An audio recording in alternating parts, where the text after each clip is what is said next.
xildhibaanada golaha shacabka Jamhuuriyadda Federaalka Soomaaliya ayaa laga sugayaa in ay ansixiyaan golaha wasiirada uu dhawaan soo magacaabay Ra'iisul Wasaaraha Xukuumadda Federaalka Soomaaliya Xamse Cabdi Barre. Ra'iisul Wasaaraha oo markii hore laga sugayay inuu soo dhiso xukuumad tayo leh, taasi oo dadka qaar dhaliil ka keeneen qaabka Xamse Cabdi Barre u maareeyay wasaaradaha qaar, iyadoo wasaarada qaar meesha ka saaray kuwo kalena ku soo kordhiyay.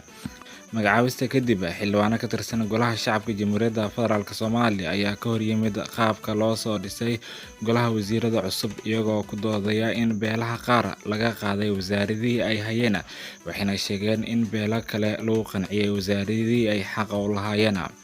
Waxaa la sugayaa go'aanka ay ka qaadanayaan maamul goboleedyada soo dhisidda golaha wasiirada xukuumadda, waxaana la dareensan yahay in maamul goboleedyada qaar iyo dowladda dhexe aysan isku fiicnayn, taasi oo dhibaato ku abuuri karta ansixinta golaha wasiirada.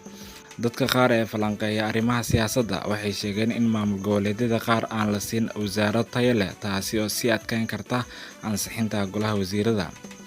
Madaxweynaha Jamhuuriyadda Federaalka Soomaaliya ayaa 15 bishii Juun Xamse Cabdi Barre u magacaabay inuu noqdo Ra'iisul Wasaaraha Soomaaliya, waxaana si weyn u soo dhaweeyay shacabka Soomaaliyeed ee ku nool gudaha iyo dibadda. Ra'iisul Wasaaraha ayaa 2 jeer hortagay golaha shacabka Jamhuuriyadda Federaalka Soomaaliya. 2 jeer waxay kala ahaayeen: midda koowaad waxay ahayd markii uu goluhu weydiisanayay codka kalsoonida, midda labaad waxay ahayd markii waqtiga loogu talagalay inuu ku soo dhiso xukuumadda uu ka dhammaaday oo baarlamaanka weydiisanayay in loogu daro muddo 10 cisho ah.